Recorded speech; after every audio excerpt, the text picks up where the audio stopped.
What's going on, everyone? Glad to have you all back here.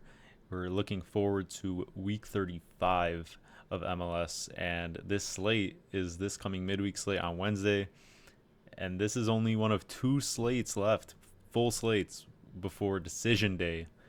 So most teams have just about 3 games remaining, and we had another crazy weekend with a lot of swings in the standings in both the East and the West. There's only now officially 4 teams only eliminated in the entire field. Only 1 in the East and 3 in the West. And we start Philly and Atlanta tying 1-1, sharing the points as Philly was in ninth and continues to hold on to that by a thin margin. The final wildcard spot in the East, Atlanta got a late equalizer in the Hudson River Derby. New York City does the double over Red Bulls. They start off hot, and they end up winning 5-1, putting up 5 on your crosstown rivals.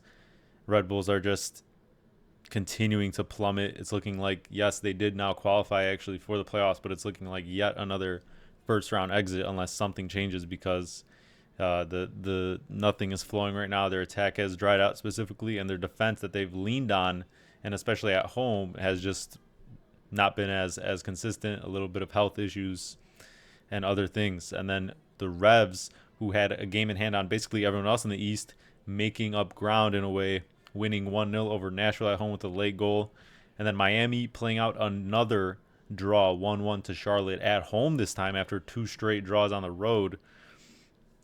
So they continue to drop points in their chase for, first, the Shield, and secondly, the points record. Now they have to win out their last 3 games just to break the points record. And their next game is against Columbus, match of the week for sure, which we are obviously going to get into. But they have to travel to Columbus, and then they close out against Toronto and New England. So you would think if they beat the Crew on the road, then it's definitely a very favorable schedule for them to close out their season with a good run of form, wins, and set the points record. If they do beat the Crew as well, only a win will do for them this week to officially secure the Supporter Shield. So all eyes on that game, 100%. And very much looking forward to it. We'll get into it, though, later.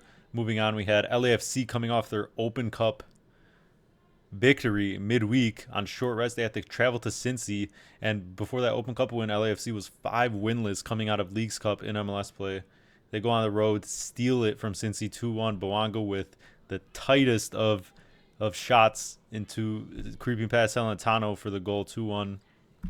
And it looks like they're just back in finding their form, dealing with this schedule congestion, and they're primed to close out the season strong with 3 out of the remaining 4 games against 3 West teams that have already been eliminated. So they could make up ground, potentially, not just obviously securing a home playoff spot, but maybe stealing that first seed from the Galaxy if they do slip up, because Galaxy's schedule is a little shaky in their remaining 3 games. Meanwhile, LAFC should just kind of cakewalk their way into at least the 2nd seed.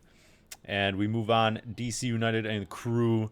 It was just a battle of the strikers there, with Benteke scoring his own brace and then Cucho answering with a goal and assist of his own.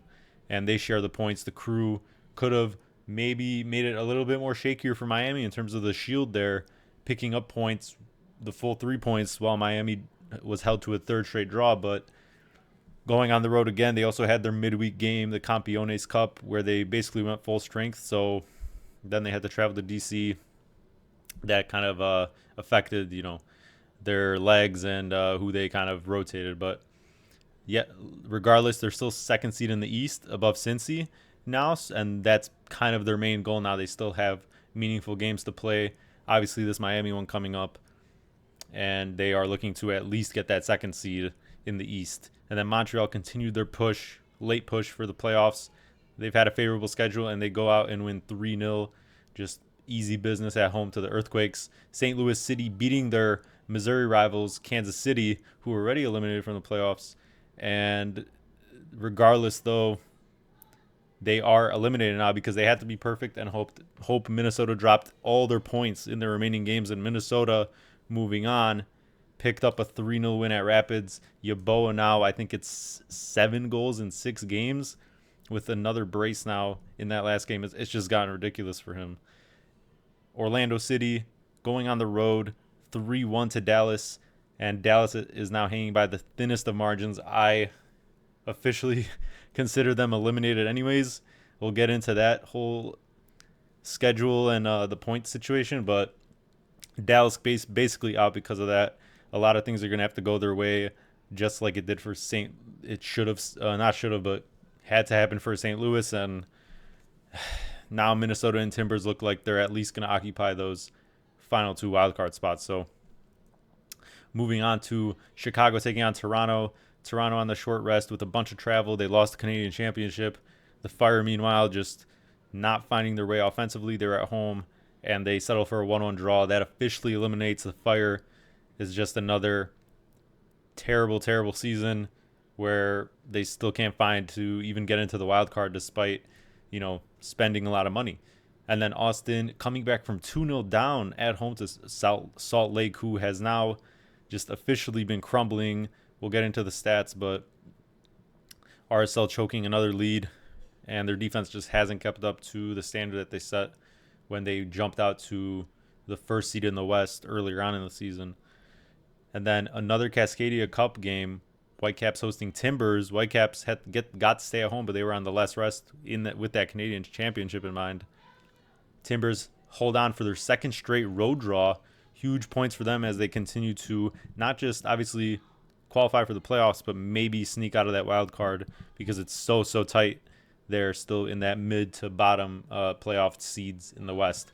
So the Sounders continue their business at home. They were coming off a bye actually, and they get a simple 1-0 result against Dynamo to continue their flight. And now they're sitting in actually 4th now in one of those home playoff spots, but nothing is decided yet. Every game here is still meaningful, especially for most of these Western teams. And we're going to get into the standings right here. So let's start in the East, where Miami's still sitting pretty comfortably on top. A win in the game against Columbus here gets them the Supporters' Shield officially.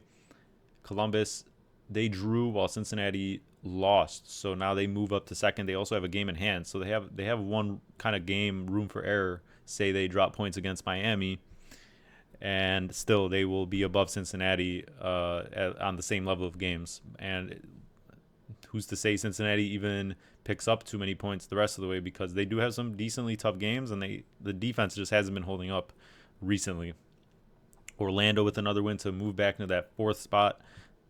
A road win at that, and now they get to go back home. They host Union, and they've just been looking too good at home recently, really picking up their form.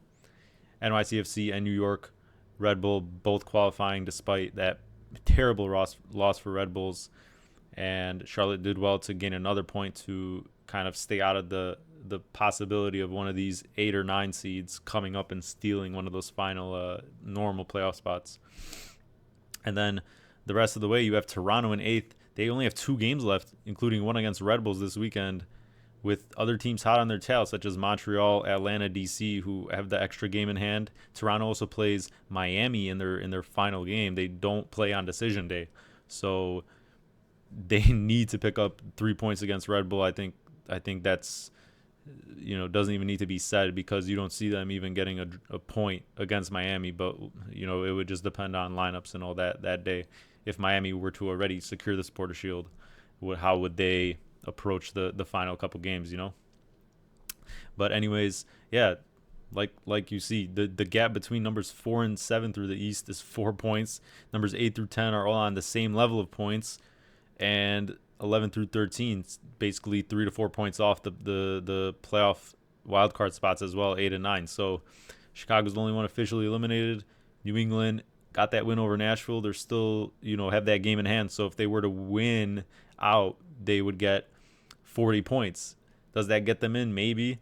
I don't know. But their schedule is also not looking great right now. They start their final 4 games with a road trip at Houston this weekend. So still a lot of spots up for grabs. We go over to the West.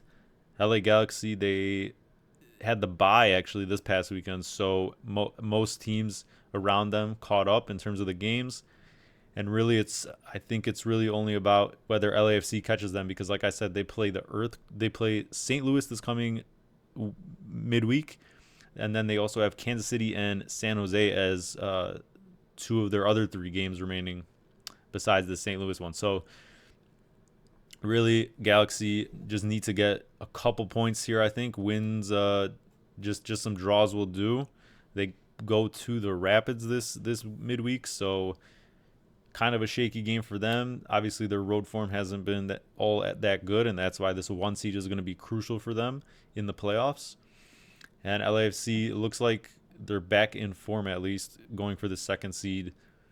And now we see in the West the gap between 2 and 5 is just 2 points. So still 3 points in any of these remaining games matters so much, because you could see literally even anyone from 2 through 7 still getting a home playoff spot, depending on, a lot of these teams are going to match up against each other and steal points off each other. So you see in the bottom there as well, St. Louis, Kansas City, San Jose all eliminated. And then Dallas and Austin, neither of them picked up 3 points. Austin with a draw, Dallas with a loss. And now they both need basically 3 wins out of the last 3 games, and pray that one of Minnesota or Portland lose all their last 3 games. So mathematically it's still possible, but I'm officially, just considering them eliminated. But I think in this next coming game, in both of each of their coming games, they're going to go all out, and that's going to influence some of the score lines. They're going to have to, especially with Austin, I think they're going to have to break out of their shell a little bit, especially when they go on the road. They like to park.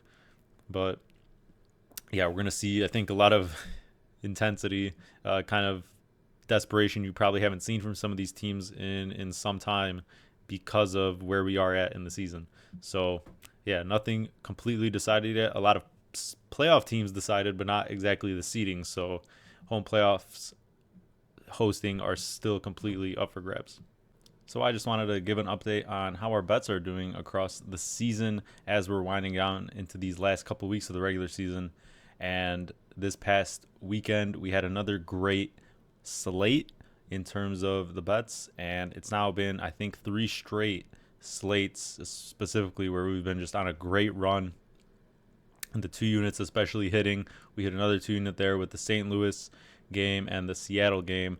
And then out of the 3 show plays, we hit the 2 unit, and then the normal plays, 1 unit went 1 and 1.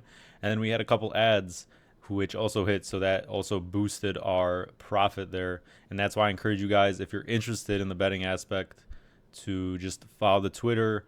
Make sure you're checking in if you're interested in tailing stuff, and either put the notifications on, or just be around before in the hour or 2 before all the main slates start, because sometimes, like around now, is when there might be ads based on lineups and stuff dropping. So it's all within kind of a shortish window. And so while we do have the main plays on the show, there's more to it sometimes, especially. And that will also probably be the case in this upcoming midweek slate. So make sure, if you're interested in that, once again, to follow the Twitter at MLS Digest. Keep notifications on if you want, or just check in. And yeah, we're up now over 25 units on the season. I'd say that's a pretty good return. And we're looking to continue our streak here and then get into playoff action eventually. All right, so we start with Atlanta taking on Montreal. Atlanta's played out the 3 straight draws now. 2 of those being in their last 2 games, both being on the road. Picked up a good comeback draw against Miami at home before that, and then threw away 3 points in a sense. They were up 2-1 against Red Bulls, played out to 2-2. Then they came back once again to the Union to play out a 1-1 draw. That was a big draw, especially just getting any sort of points out of that one, since the Union are occupying that 9th and final playoff spot. Montreal, on the other end, has been just doing the business against weaker opposition. 3-0 against San Jose, 2-0 against the Fire, both at home. They came back from 2-0 down to draw against the Revs. And yes, but now it's probably going to get a little bit tougher for them. This is obviously a much better opponent than the past couple they've played, albeit obviously both these teams are 11th and 10th, so not the most consistent teams. And the past 5 games between these two teams have none of them have been draws. And Montreal did get the best of Atlanta earlier this season at home. It was 1-0. And to me, I think this should still favor Atlanta. I think they have the better overall squad, the better attack. Moranchuk hasn't completely made his mark. He scored that one banger against Miami to tie it. But besides that, he hasn't really lifted this attack up too much. And this team is only 5 wins, 4 draws, 6 losses at home. So pretty inconsistent. Montreal, though, on the road, 2 wins, 5 draws, 8 losses on the road. And they have basically the second worst, if not the worst, expected goals allowed per 90. And specifically on the road, the worst expected goals allowed per 90. So, or just in general, the total. So, honestly, I think Atlanta should be the favorites in this one. They are, and I think they do end this Montreal run. I think Montreal is obviously not one of the worst teams in the league, and they've shown that by beating those real worst teams, such as the Fire, San Jose. You know, if you're beating up on those teams, that's what you should be doing. But I'm not gonna be over the moon about this Montreal side. I don't think they can steal all 3 points. I think even a draw would shock me. Caden Clark has been finding his passion again, I guess. He's been scoring a lot and been involved in that offense with Martinez and Duke. But I think Atlanta now, Mosquera was rested for that last game against Philly, and he did a lot of damage against Red Bulls the game before that. So I think that's a good option to have on the wing with Jean De Silva obviously still injured. And just in general, I think Atlanta should do well to make the most of their home advantage. And I think they're going to be one of those teams that could potentially sneak up on a team like Toronto, who has less games in hand. So I say 2-1 to Atlanta. Charlotte hosts Chicago, and Chicago now eliminated with just 2 games left to play for them. And the odds in this one are shockingly playable if you want to take Charlotte just to win. And that kind of scares me because I just don't think it should be that low and that playable. And I just don't. The Charlotte team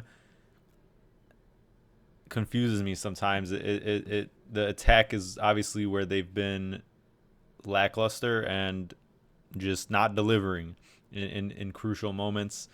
They did well, obviously, to go to Miami and earn a hard-fought draw. They were up in that game, actually, and maybe a little fortunate as well that Luis Suarez is missing kind of tap-ins as well. But regardless, they got a big point. They're back at home here where they've allowed just 12 goals in 15 home games, the best mark in the league. Chicago Fire, not a prolific attacking team whatsoever, especially on the road where they're just 2 wins, 5 draws, and 9 losses on the season. And coming out of League's Cup, they've lost both their last 2 road games to 0. They haven't scored. So you would think Charlotte should just do easy business here like they did against another bottom-ish team such as the Revs the last weekend, which was 4-0. But I think they did, expend a lot of energy in that Miami game, defending. And this could be one of those duller games as well that maybe they end up patting the lead late like they did against the Revs, who also went down with a red card. But I can't blame you if you obviously just take Charlotte here. Chicago doesn't really offer much. Kuipers did come back last game after having his kid for 2 games, been out. Haile Selassie also has had a kid and has been out, so his status is up in the air. The attack just hasn't been all there, right? Literally, the players just haven't been there consistently recently, specifically. So it's hard to back Chicago, who is now unmotivated to do anything besides maybe not finish dead last in the East. But I think they just don't offer much. Charlotte should probably squeak this one out like 2-0. But still, the Charlotte attack is a little bit what concerns me, especially if they're not starting Aguiming. So completely understand if you want to take Charlotte, but for me, I still think they'll win. But this is just one that I think it's clear that I unless I really love a spot, I don't want to take these sides against teams who have been eliminated who are just playing with house money at this point. So I'm going to lay off this one, but I still think Charlotte gets it done. This is the big one. Crew Miami, first versus second in the East. We got our first 100% watchability of the entire season. Literally nothing could rival this besides a Crew Cincy, Hell is Real Derby, or El Trafico. And those were both, I think, at like 95%.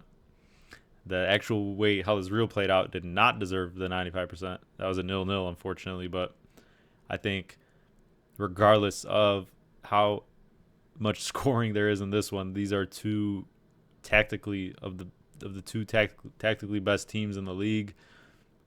And if Miami wins, they get the Shield outright. A draw wouldn't do it specifically, but it's only a matter of time, even if they don't win here, right? But it would be some way to do it against your main other contender in the East specifically, and other one besides the Galaxy, really, who are on your tail for that Shield in the dying kind of couple weeks left. So here, though, for our best bet, the first one, how could we not take this over 3? We are getting a little bit of juice here, but we get the push protection alongside it. And the Crew, obviously, their home form, it just doesn't need to be said anymore how good they are at home. They have played a couple, if not 1-2 extra games in the meantime that Miami hasn't because of the Campeones Cup. I think it's just the one. So they are a little bit more tired. They had to travel to DC. Miami does have to come up for this one, though. But regardless, despite the ground they've been making up with the games they've had in hand, the Crew, their defense has been shaky. Like we tailed them against Orlando. They went up 3-0, end up having to claw that one out 4-3 somehow. Not really seeing off games at the moment. And in all 3 home games since League's Cup, they've actually given up at least 2 goals despite getting results. So it's just been really high-scoring games. They also have no clean sheets in their last 7 home games in both MLS and League Cup play. So Miami on the other end, 3 straight draws for them, kind of 2 on the road, and then against a pretty annoying Charlotte side to play defensively when you're trying to break them down. And regardless of that, both the score rate, their over rate is just insane. On the road for Miami, the over 2.5 has hit at 12 out of their 15 away games. And the big story about this is that Messi is finally healthy. This is his first time he's ever going to play the Crew since he joined the league. I think there's been at least 2, maybe 3 opportunities where these teams have faced each other since he joined, but he's either been just not healthy or available or something like that. And especially this season in League's Cup, he wasn't healthy. Earlier on in the season was like towards the start of when he was injured from Copa America. So they've already played twice this season, once in MLS, once in League's Cup. He hasn't been involved. And Miami won the last meeting in MLS while the Crew obviously beat them in League's Cup. So it just sets up for great cinema, great just storylines. And why would you ever trust a side in this game when you can just enjoy the show and hope that Messi does his magic and that the Crew, do their own thing? Like, there's just no reason to believe that either of these defenses are going to hold up despite the tired legs that each side may have, because the intensity in this game is going to be at another level. And I just don't see really any rotation with what's on the line here, because it's not like even if the Crew have maybe given up on the Sports Shield chase, like we mentioned, they still have to get points to hold off Cincinnati for that second spot. So they do not want to, like last year, have to go to Cincinnati for a playoff game, or more teams than they need to be facing on the road in the playoffs when they've just had such a good home fortress, because that was kind of the case during their run last season, and it probably would have been much easier doing it at home. But regardless, also for Miami, they have Gomez and Rojas, who finally got back into action from their own different injuries last game. So they could obviously be featuring here, whether that be in a starting role or not. It just that just obviously is a huge boost even if it's for one half, because Gomez also almost stole the show in that Leagues Cup game when they ended up going 2-0 before they collapsed. And then Miami, obviously, just defensively, even the signings they had have not really fixed things too much.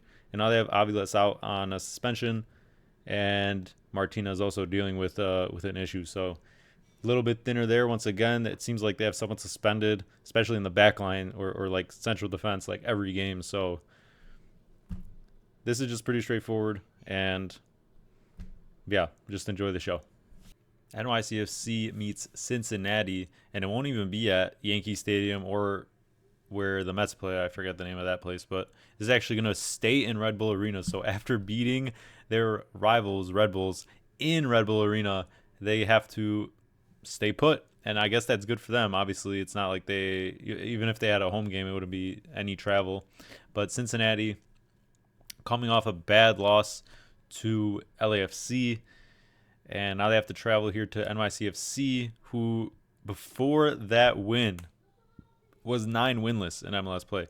And even without Cincy, I mean, it was just, I think it was just more indicative about how bad of a state the Red Bulls are in, because they just did not look prepared for that game. There was just basic pressing that led to those early goals. And then they just seemed pretty disinterested, not to take away too much credit from NYCFC, because they came out and, got the points, deserved the points. But this one's hard to call. Cincinnati just not really too consistent right now. A draw to Nashville before the last game, and then a loss at home. Even at home, they've just been not as dominant as they started the season. But they have won actually all of the last 5 meetings against NYCFC. So even and in Leagues Cup in group stage play. So I think this one should still be entertaining, because Cincinnati's defense just hasn't held up, and then they've also now lost Awazim, one of their newer signings on the back line. So it's just more kind of plugging in players in different spots and tinkering with the system. And they've only actually just held 2 away clean sheets all season, Cincinnati. So this one's hard to call. I think both do probably get on the score sheet, but a result is it's pretty much in the air, because still you can't take away from that one win how NYCFC has been performing beforehand. So I think the points are shared here, and I say 2-2. Orlando hosts the Union, and Orlando just red hot at home. Union, decent results recently, but you really think they needed those 3 points against Atlanta last time out to feel a little bit safer about their chances to hang on to this playoff spot, because their next 3 games actually include this one on the road, right, to Orlando, and then they have to go this following weekend. They have to go to Columbus, and then they end on decision day hosting Cincinnati. That's 2 of the top 4. That's 3 of the top 4 teams in the East right now, 2, 3, and 4. And I mean, not the easiest circumstances here, as obviously you still have teams within very much punching range to steal these spots. So although I do think they have the experience, right, they've had mostly this main group of guys under Jim Curtin for a handful of years at the very least. Now they've dealt with playoff situations, and although they haven't usually been in this low in the table, I think that could pay dividends down the stretch, where maybe they see a couple draws out or something like that. And even actually in their last couple of road games, they've gotten big results against the Red Bulls and NYCFC. So I wouldn't say a win for them even here is out of the cards, but Orlando, just unbelievable home form to turn around their season like we've talked about. In their last 6, they've won 5 and drawn 1, and in 3 of those, or actually in 4 of those 6 games, they've scored at least 3 goals. And now they just scored another 3 in that dominating win at Dallas. So midweek, obviously, short turnaround for both of these teams, having to come back from Orlando from Dallas, and then Union have to go all the way down to Orlando. Anything can really happen, teams can steal points off each other. I wouldn't be surprised if this is a draw, but I think Orlando is just really clicking right now. They've got the same group of guys really healthy, and Even if they have to plug in their other striker options, they've actually kind of been delivering recently. So I think Orlando does actually get this one. I want to root for the Union, honestly, but I think Orlando's just in that kind of form right now. They're also obviously trying to make the most of this form and hang on to that fourth and final home spot. So I'm going to go for a 2-1 Orlando win. This is just a god-awful game between two god-awful teams right now, between Toronto and the Red Bulls. They've actually scored just one goal in their last 4 games out, including that Canadian Championship where they got blanked. The 2 games before that, 2-0 loss to Rapids, 2-0 loss to the Crew. They did earn a valuable point on the road against the Fire, but will it be enough? That all basically comes down to this game for Toronto, who, like we said, this is only one of their 2 games remaining. Their decision day game, or not their decision day game, but the game after this is their last game, is against Miami on the road, I believe. And it really has to be now. It has to be now if they have any chance, because there's teams within 3 points with an extra game in hand.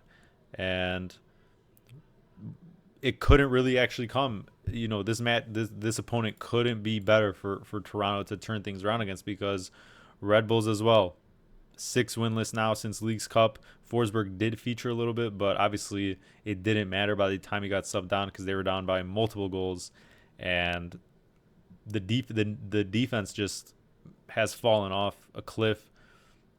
Their road form has especially been poor to their home form all season, and now you got basically the Nealis duo kind of picking up knocks, so that hurts your back line and your cohesion. And I just don't really have much to say about this midfield as well. Like, I just don't think they offer too much in terms of going forward. Lewis Morgan and Van Zier have been a little bit quieter, obviously, and they've gotten so many draws recently. They just haven't had that cutting edge to get these necessary points. Yes, they're already in the playoffs, so there could be some, I guess, complacency growing, and that just is going to lead to maybe another first round exit depending on who they play. But yeah, this one's going to be not one you want to probably tune in for. Probably going to be a low event match with a lot on the line, especially for Toronto.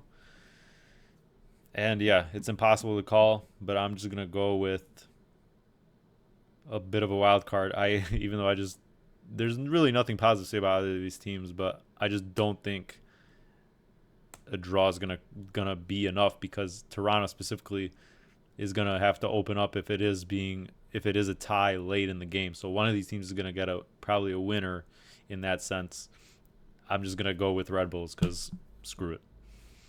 Dynamo hosts the Revs, and the Dynamo, in their last 3 games, there's been 4 goals combined between both teams in their last 3 games, and that's been partially due to the Dynamo just being one of the heaviest possession teams in the league, and coinciding with Hector Herrera, one of their sparks, their main spark in midfield, being out, and that did benefit us on our 2-unit play this past weekend.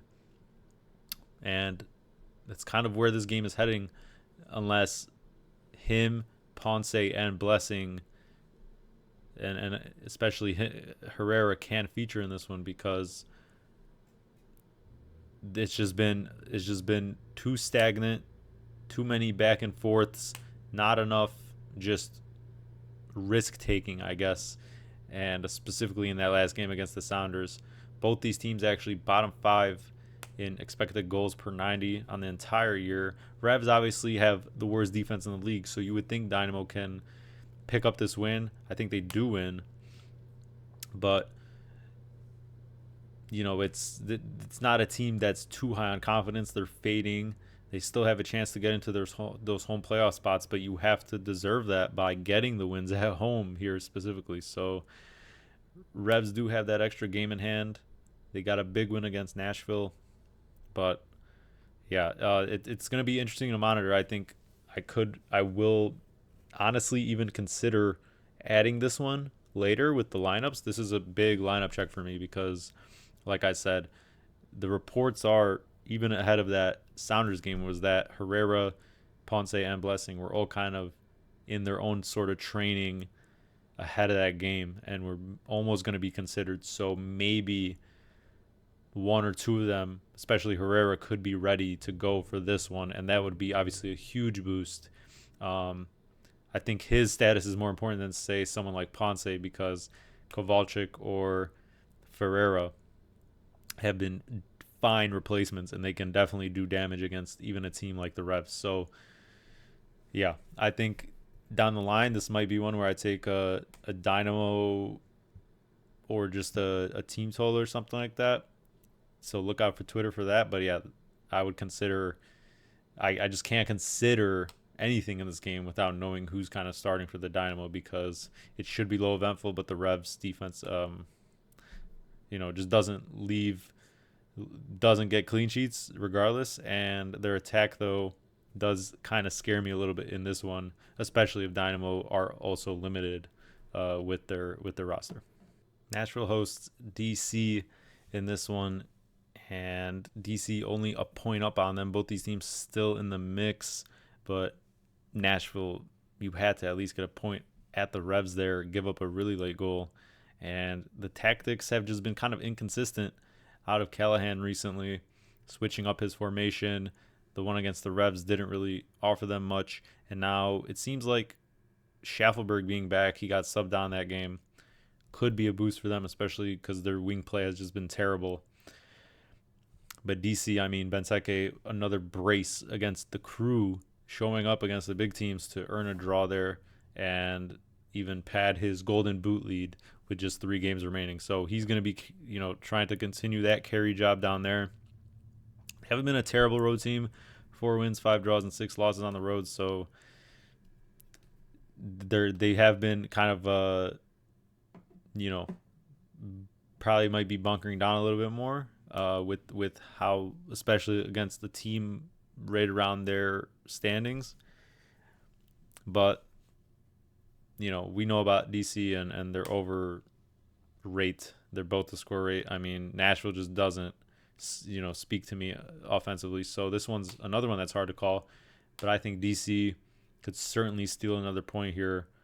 And I'm going to go for a 2-2 draw. Rapids hosting Galaxy. This should be a shootout, and that's been reflected in the total number for this game. It's almost sitting at a flat 4, which is just absolutely insane. Rapids, obviously, we know about their home form, completely dominant, win after win, piling up, and that's why they're in the position they're in, 4th in the West. But so many teams on their tail, and it's actually been recently on the road where the Rapids have been just not helping themselves at all. Their past 3 road games, embarrassing results, honestly, for as good as they are, and especially the expected goals numbers they put up on the road. But they lost 4-1 to Kansas City, and now recently 3-0 to Minnesota. Didn't really even put up a fight. I've been kind of just shocked a little bit at the lineup decisions out of the Rapids, especially on the road. And in that last game, we had, obviously, Bassett has been injured. That's a key part of that midfield. And I don't know, I just feel like they're not really playing 2 pure wingers at the same time. Like Yappy, who's kind of a Navarro sub, her replacement has been sort of, he put him out on that wing last game instead of maybe someone like Harris. And then Fernandez has been kind of in and out with whether it be starting or sub. So there just hasn't been too much consistency. Obviously, the games are coming thick, but no Bassett again for the Rapids. You would think here. I don't think he's going to recover. Cabral actually has been injured for some time now, but he's been in a little bit of training. Probably not obviously going to make this one, save him for the playoffs or something like that. But this is a big one for the Rapids because despite how good their home form has been, the results just have to keep coming if they want this home field advantage, because as we've seen on the road lately, they've just been not like themselves. And that's going to be an issue in the playoffs. They obviously want this altitude for their home field advantage. Galaxy on the other end, they had the bye actually this past weekend, and they played home before that, a win against the Whitecaps. The thing is, Royce seemed like he got injured in that game and came off, so his statuses will be one to monitor. But Aude was actually a sub, one of their wingbacks, and that's going to be a big boost. So he's had that extra time to rest, and maybe he gets the start here. And yeah, I mean, regardless, hard not to see a bunch of goals in this one. But Galaxy as well just haven't been too great on the road. I think they're going to be a little bit more mindful of how open they are in this game, because this is really a point in the season where you just kind of see it out, and you're sitting in first in the West. You don't need to expend too much energy. I think they will be playing a little bit more, like, not as recklessly and as they did against the Timbers, where they had to come back from multiple goals early and try to. Obviously, they failed that comeback. Here, I think a draw is completely fine for them, considering LAFC could be on their tail, like we mentioned. So, yeah, obviously there should be goals in this one, but this is just not a spot I really love for either of these teams. And the total is just at a ridiculous number. Maybe you can wait to get it live, or get it depending on the lineups. And that this will probably be a game I consider based on, leading up to the game with the lineups. But yeah, I think Galaxy do steal a point out of this one. I think Rapids, even in their last game against the Toronto, where we had them for 2 units, it was a little bit too stagnant for my liking. They needed a goal out of Reggie Cannon of all people and a penalty, despite controlling that entire game. It just wasn't fully clicking, and I think Galaxy will get out of here with a point. I'm going to say 2-2. RSL hosts Minnesota. RSL with another choke job like we talked about, 2-0 at Austin, and then in the final 15 minutes or so, they let Austin back in the game. They just completely switched off, and it ends 2-2. Another valuable 2 more points dropped. Minnesota on the other end, essentially securing their playoff spot, at least in the wild card, because like we said, Austin and Dallas both 9 or so points off, with that exact amount of points needed to qualify.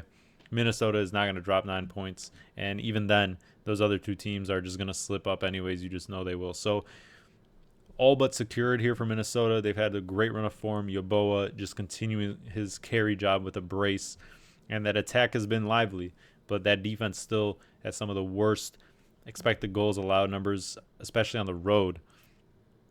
And, it's just 2 kind of inconsistent defensive teams, despite the fact Minnesota did hold Rapids out of all teams to a clean sheet, the best team in terms of their output on the road.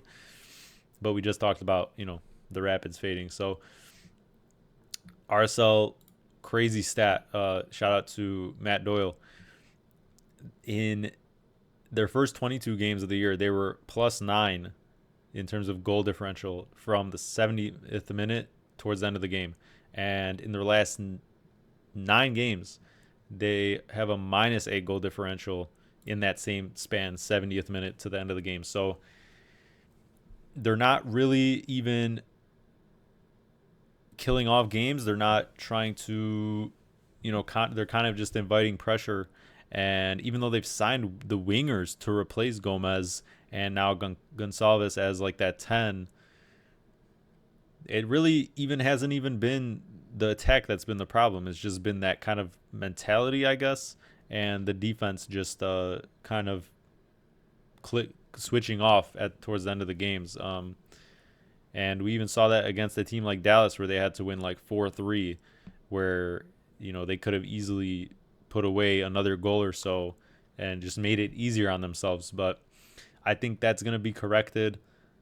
I think the situation there, I'd like RSL's coach a lot, and they still have stars like Luna and Matty Crooks in that midfield. Like, this is still a team that should be a great team, that is still a great team in the West, and should be hosting a home playoff game, but it's not all decided yet, and I think they're going to really get on the right end in terms of securing that here. I just think this attack will be too much for Minnesota to answer to, because it's really been a one-man show for the most part for Minnesota. I'm going to go for a 3-1 RSL win. Timbers hosting Austin, 9th versus 11th in the West. Austin it's actually good for them because actually both Austin and Dallas, the two teams who are, like I said, essentially out and need to get 9 points while the Timbers drop all their games. Austin and Dallas both play Timbers, so that's 2 out of the Timbers schedule, and it starts here obviously for Austin specifically, who need 3 points out of this, and the Timbers as well. They picked up 2 back-to-back draws on the road against the Whitecaps and RSL, so that's been really good for their confidence after obviously being such a great home team. And to continue on that fact, 8 wins, 2 draws in the last 10 home games.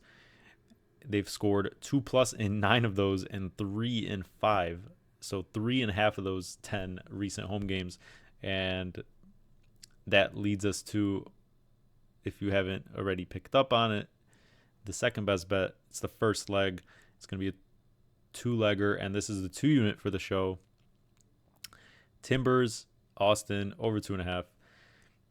Timbers, like we just mentioned, could easily be covering this themselves at home. They love to get out on that counter, especially when they go up, and just pile it on teams. And that's been the source of most of their points this season. And Evander was suspended for the last game, so he's going to be a healthy, perfect to go here.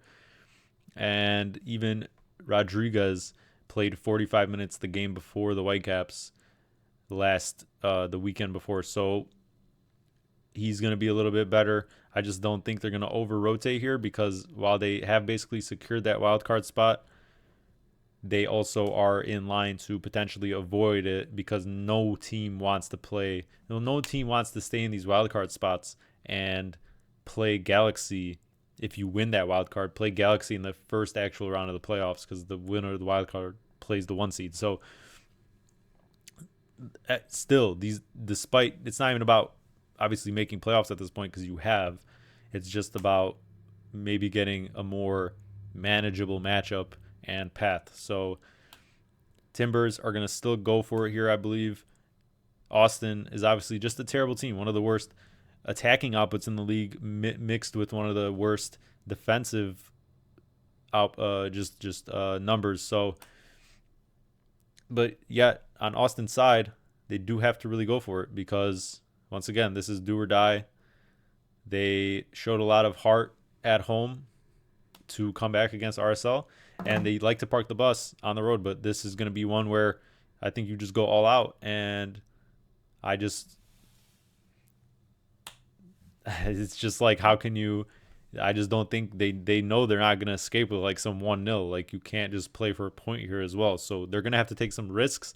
And even if they don't score here, like I said, Timbers are completely capable of putting up 3-4 themselves. This is one where I was even just considering the main line, but Austin is just kind of the wild card here where their effort and heart is kind of at. But I'm going to take the one less goal on the main total. And yeah, this should be a pretty straightforward one because this can't just be a kind of park the bus game for Austin if they have any kind of, hope or desire to maybe make one last push at this wild card run against the exact team they need to drop points. So that's going to be the first leg of the 2 unit. LAFC hosts St. Louis City, who is already now eliminated after this past weekend's action despite beating Kansas City. And so obviously looking forward to next season, looking to close out this season as strong as possible. And they have been doing that on the attacking end. But defensively, they're still very, very poor. And for this second leg of the 2 unit, we're going to go with LAFC team total over 1.5 for plus 105 to close out this 2-legger. And yeah, it's pretty straightforward. LAFC has played 2 more games than St. Louis City in the past 2 to 3 weeks because St. Louis City had to bye one of those match days, and then LAFC also playing the U.S. Open Cup final last midweek. So definitely a factor here is that LAFC could be obviously tired with the schedule congestion right now, but they have turned around their just general attitude and outlook around the club with those results. Obviously getting that extra time win over Kansas City to lift the cup, and then you have to turn around and go to Cincy, and then they steal it with that Bouanga goal. So really good spirit right now in the club. They get to go back home where they've just been blistering. And Bouanga, even, he only played the second 45 in that Cincy game, and then Giroud played like 25 minutes, Tillman around the same. So all those three kind of rested. You also have the factor of Oliveira on that right wing, who was coming back from injury, got his legs kind of under him in the past 2 games, so he could still be an option to start. And yeah, I just think LAFC, they're going to return to this solid form, especially at home, that we've come to know, because the past 2 games in MLS play since Leagues Cup, they lost to Dynamo 2-0 and then 1-1 to Austin. So I think they're really looking to get back to those winning ways, especially. And St. Louis obviously just is an opponent that is the perfect opportunity for them to do that against.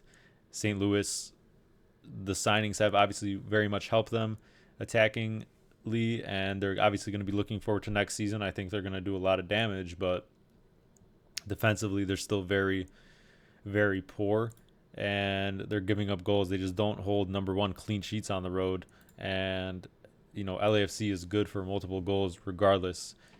The only issue here, obviously, instead of just trusting like LAFC to win, which I still think they obviously should, is that I'm just trusting the one side of the ball here, because St. Louis City, in their 3 MLS away games since Leagues Cup, since getting all these signings on the attacking end, they've put up at least 2 in all of those away games. So they are definitely couldn't be ruled out to do damage themselves here, but I just don't want to trust a team or too many teams to contribute who are already eliminated, and worry about their level of motivation and things like that. So because we're already including Austin in this to kind of hopefully contribute, even though the Timbers can do it all themselves as the other leg for this best bet. But regardless, LAFC has Murillo obviously being saved for the playoffs, and now Aaron Long's kind of come down with his own injury, so that leaves them a little thinner. But I still do trust that they should probably take this match with a pretty easy win, probably get like 3 at least. But we're just gonna make it simple here. 2 shouldn't be that difficult, and St. Louis City, I just don't think they even if they try to approach this game a little bit more rigidly, that they have what it takes to hold a team like LAFC off. I think honestly they'll just play a little bit more freely, and this could be a pretty end-to-end game. But I don't want to trust St. Louis like I talked about. And so yeah, we're just gonna go with LAFC for 2 goals to close out this 2-unit play.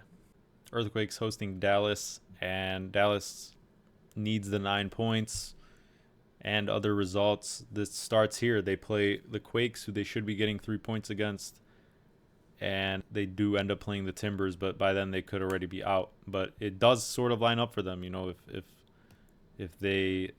if this week goes right, where somehow Austin and Dallas both win, there's still some sort of chance, because then Dallas plays Timbers. But regardless here, nothing really worth trusting. I mean, the Earthquakes have 3 total wins at home this entire season. Wooden spoon winners for the least points in the league.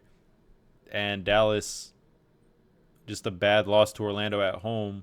And on the road, Dallas only has 1 away win. So how can you trust any side here? We trusted St. Louis for goals to score 2. They ended up actually winning 2-1, but it got a little shaky towards the end, where San Jose definitely could have gotten people on if you took St. Louis money line. So that's why I was considering Dallas team total, because it actually is like even or a little bit plus for them to score 2. But I just don't want to trust too many teams who are kind of eliminated, because to me Dallas is eliminated, but this is really their last go of it, really, because I would assume the Timbers at least pick up a point against Austin, and they can't catch up to Minnesota because of the first tiebreakers wins. So Timbers are really the only team they could catch up to. So yeah, not much to say about this game besides the fact that Dallas should be putting up multiple goals. San Jose still that wild card, still just probably playing a little bit freely, carelessly, and there could be or there couldn't be goals in this one. I just don't really want to, hang my hat on either of these teams. So I think Dallas probably gets this one, just like St. Louis got their first win of the whole season away against San Jose. Dallas should probably be picking up their second total away win because that's just how bad this team is, San Jose. So, but you never really know. I can't fault anyone if they do want to take that Dallas team total. Maybe I switch my mind if I see the lineups being right. But yeah, pretty ugly game here. Not much to watch because Dallas is all but eliminated. And yeah, I say 2-2 between these two sides. The final game of the slate features Whitecaps hosting Sounders. And for our third and final best bet, I'm taking the Sounders draw no bet. We're getting a good price here, plus 110. So we get that push protection. Sounders 3 points up on the Whitecaps, but Whitecaps do have a game in hand on basically most other teams in the West. So I just really like what the Sounders have been doing lately, especially at home, right? They just got another lockdown win against the Dynamo, where they probably should have had at least another goal. One of them was a pretty badly missed not tap in, but open goal. And they have now been the best defensive team on a per 90 basis in terms of expected goals allowed. The Sounders, the Whitecaps are actually 6th in that category, so 2 really good defensive sides. I think the Sounders attack is just a little bit better. Ryan Gauld has been out for a couple games now, or one, and it doesn't seem it would be a pretty much big shock to me if he was trending towards playing in this match. Stuart Armstrong as well has just been consistently coming off the bench, and pretty late at that, only 20-minute appearances and stuff like that. So I'm not sure he's ready for a start here, maybe a second half appearance. But yeah, so he hasn't been really able to influence these Whitecaps matches, and with Gauld out, basically their main playmaker, and maybe even Vite, one of their midfielders, this Whitecaps side just doesn't really feel that threatening. And in their last 4 home matches, including that Canadian Championships, they've only scored 3 goals, but they've actually only given up 1. 0-0 against Dallas, 2-0 against San Jose, 0-0 against Toronto in that Canadian Championship before winning on penalties, and then 1-1 recently against the Timbers. So not too many chances on either end, but the Sounders, to me, I just I haven't admittedly been that high on their attack, but I think this is a good spot for them in another Cascadia Cup kind of derby. And though the Whitecaps do get to stay at home for now a 3rd consecutive game, they have played 2 more matches than the Sounders in the past 2 weeks, because the Sounders had a bye on the last Saturday before this past Saturday's slate, and then the Whitecaps also play that Canadian Championship game midweek, while everyone, besides that, all the MLS teams didn't have a midweek game. So the Whitecaps are going to be a little bit considerably less rested than the Sounders, and the Sounders are also probably looking for revenge here after both meetings this season that were at the Sounders. The Whitecaps stole points. One was 2-0 for them, and then a 1-1 with a very, very late penalty in that second one by Ryan Gauld, so who won't even be featuring here. So I think the Sounders are just really the better team here. They're very healthy, and what they do not really have, I guess, in that much talent outside of De La Vega, I will say that the Sounders and the Whitecaps both, specifically the Sounders, they make up for it with just their willingness to completely put in amazing shifts, just effort, runners, Rothrock, Morris, they just have runners, and they just consistently are challenging you to keep up with them, running down the wings and just with their pace. And I think Sounders can do a big deal of damage in that. This should probably not be too high of a scoring game, but we're getting that push protection for the Sounders, who are looking to still obviously get that home field advantage for at least the first round. And yeah, I think this is a favorable spot for them. Not too much travel, obviously, because their past couple of games have been at home. They've had the bye, and then this is just a pretty short trip up to Vancouver. So they're also used to playing on this type of field at their own home. And so this is going to be probably a cagey match, but I like my chances with the push protection, trusting the Sounders. Thanks for tuning in once again, guys. You know I appreciate all the love, all the support, and the comments, as always. And make sure to like the video, please. It does a lot for the channel. Make sure to subscribe to the channel if you're interested in this type of content and have been enjoying it. And once again, if you're interested in the betting aspect, like we mentioned in the beginning of the episode, make sure to follow the Twitter or X at MLS Digest. We post more info and just anything related about MLS on there, and obviously additional bets like this coming Wednesday. We have the show plays in the YouTube episode here, but then we might have more on Wednesday as more lineups drop, as we know more about teams because of the short rest. I do still think, though, that this is ample time to rest for most of these teams, because they did have the full week off before this past Saturday, and now they have 3 days off before this Wednesday slate. I think you're going to see probably more rotation for the upcoming Saturday game, because that's only going to be 2 days rest between then, and it'll probably take its toll more so ahead of that. But regardless, I do want to wait for lineups on some of these games. And still, there's so much to be decided, even with 3 games left for most of these teams. A lot of teams are playing inter-conference games against teams that are literally fighting for the positioning over. So a lot of meaningful soccer left to be played, and I think you're still going to see that intensity and that effort, and that should just lead to obviously just good games in general. Obviously, the match to look out for this week: Crew hosting Miami. Miami could get the Shield as early as this Wednesday. So if you're going to watch any MLS game this weekend, this midweek Wednesday, make sure to tune into that one. It should just be a great game, regardless of goals, not whatever. Obviously, we're on goals in that game, but should be a banger. And yeah, we turn around once again quickly for week 36 this coming Saturday, and you know I'll be there with another video, guys, and I'll see you there.